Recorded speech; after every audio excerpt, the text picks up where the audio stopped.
So I loved the finale that we got. I was so satisfied with it. I think because the show has been hit or miss for a while now, for the last couple of seasons. The fact that they were able to stick the landing so much, it really did surprise me. It was such a pleasant surprise. Three main things I really liked. I loved how a big part of the finale was this relationship between Ash and Pablo, and how Pablo just looks up to Ash and idolizes him for some reason. And finally, we see Ash live up to Pablo's image of him. And I just thought it was wonderful. That was one of my favorite parts of this show initially. Why I love season 1 so much was this dynamic between Ash and Pablo, and then Kelly also. I thought they had a great dynamic and chemistry. And one of the ways I feel the show kind of went off track a bit is they separated these three characters a lot. And I feel like they were great characters on their own, but where the show was really magical is when they were all together. And as a threesome with Ash as a fearless, wisecracking leader, Pablo just wide-eyed, innocent, naive, looking up to Ash, and then Kelly very sarcastic, very cynical. I just thought it was a great dynamic. I wish they continued with it. I'll get to other problems I had with the show towards the end when I go through all the different movies and seasons we've got, but I love that they brought it back to this relationship between Ash and Pablo, and then Ash and his daughter. I love that they made the finale about that, because it really paralleled Ash accepting responsibility as a father and Ash accepting responsibility as the savior of humanity against darkness. Now, they're both equally ludicrous. You would think, why? Because Ash, he's drunk and a sleazeball, and he's crass and crude, and he's immature, so why would his daughter look up to him and have him be a role model and someone who's so important to her? And yet he is. And he has to accept that responsibility, even if it doesn't make sense. Why would Ash, who's all those things I just mentioned, why would he be the savior of humanity? Why would humanity be tested on the basis of his courage?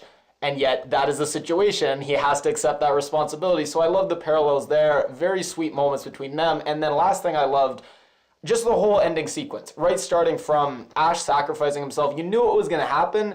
And the strength of Ash as a character, what they built him up, and just his performance, it just sold it. Even though you knew it was going to come, when it did, it was fantastic. Then him seeing the tank and his eyes just light up, that was a great moment. I love the design of the monster. I thought it was surprisingly good. And I don't think we've had a lot of good. I remember season 1, we had a really cool monster design. It's been a while, but I like this design a lot. And then when he wakes up out of the cryogenic chamber, I want to say hyperbaric chamber, something like that, he wakes up in the future, and it was just perfectly captured the ethos of the show and what you love. And the one thing I didn't like was apparently season 4, if we got it, it would have been a whole season of this kind of road warrior with the Delta decked out. That was perfect. So it's so disappointing we won't get it. But on the other hand, if it needs to end, what a perfect send-off. So quick summary of the franchise as a whole. The first Evil Dead, great low-budget horror. We had non-anatomically correct gore. I just remember white pus just spurting out at one point. There were maggots, just all these gross out elements. And also you mix that horror with some dark comedy. The spirits that get summoned, they're basically just sadistic and want to torment these people, and they give the finger and they swear, they're crass. That was part of what made it so unique. Then Evil Dead 2, it's like they realized they really had something good going, and I kind of feel like they just wanted to do the same thing but better and really take it seriously this time. We started to get the mythology. They mentioned the Necronomicon for the first time, kind of explained what it was, so we upped the mythology of it, and also there was just more. We got to just peak insanity so much earlier, maybe 30 minutes into the movie. We were already just craziness was going on. There were still the goofy elements. I remember the lamps and the moose head just going crazy and talking to Ash. Ash seemed to be completely losing his mind. So the second Evil Dead is probably just the most that was going on, just bonkers, and again, gore. This time I think it's green, goo just spurting out of things. Then Evil Dead, and if it's a remake or a sequel, I think what happened is they wanted to just carry the story forward from where the first Evil Dead left off, but they didn't have the rights to the story, so they had to reshoot the exact same story. And just for practical reasons, if they could, they would have wanted to have Ash's friends come back and drive up to the cabin with those same group of friends to make it clear, but they didn't want to just pay those actors just for one or two scenes, so they just had Ash drive up, this time just with his girlfriend. Now, Army of Darkness, It did a lot. This was the first time we started to get Ash being talked about as the chosen one. He talks about his boomstick for the first time. I think that's the first time he uses that word for it. The practical effects were just great in all of these movies, and that's the biggest difference, I'd say, comparing it to the TV series. The effects in the TV series, sometimes they were good and they were kind of cool visuals of the gore, but just the look and the feel of the gore was just so much better in these early movies, and that's just amazing practical effects where you just feel like these effects are real and they hit you at a visceral level rather than just the spectacle that we got, and the visuals looked a bit fake in the TV show, I'd say. And Army of Darkness, I'd say they fully embraced the humor and the campiness and the parody aspects. Really, it wasn't scary.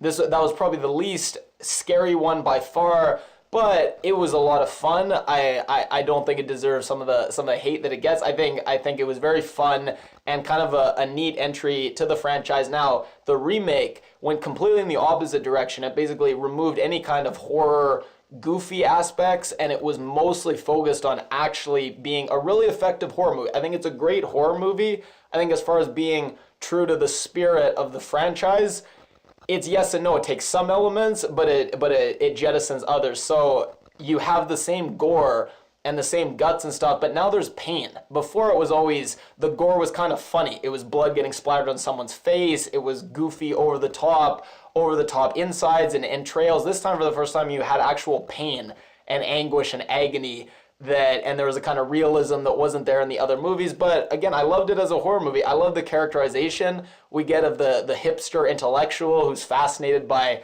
the dark aspects of the Necronomicon. I thought that was great. The idea of you going through withdrawals from drugs, and then all this horrible stuff starts happening to you, and one, you can't tell if it's real yourself. Two, if you try to convince anyone else that no, there's some serious bad stuff going on, no one's going to believe you because they think you're fiending and you're just going to lie and say anything. They think you're going crazy from the withdrawal. So I thought it was a really effective horror. Again, just maybe not in the true spirit of Ash versus Evil Dead, but that's fine. Now the TV show, season 1, like I say, I thought the central trio was fantastic, and if they kept it at that and had them as a threesome go around and fight different monsters, and they really focused on the monster design, having really cool monsters, and they focused on the gore and the dialogue and the quips back and forth between the central trio, I thought it could have been really great. Where I think it started to go wrong was season 2 was just all these crazy adventures one after another, and they would kill this character that was really important to the main characters, and then they would kill one of the main characters, and they'd go back in time to bring the main character back, and it was just constantly running around adventures, and it really took away from this great trio dynamic because they were always off doing stuff. They were never together just talking and joking back and forth. So I think that was a problem. I think Ruby, she was never a good villain, never was a good villain, and they had her be basically the main villain for 3 straight seasons. I just don't understand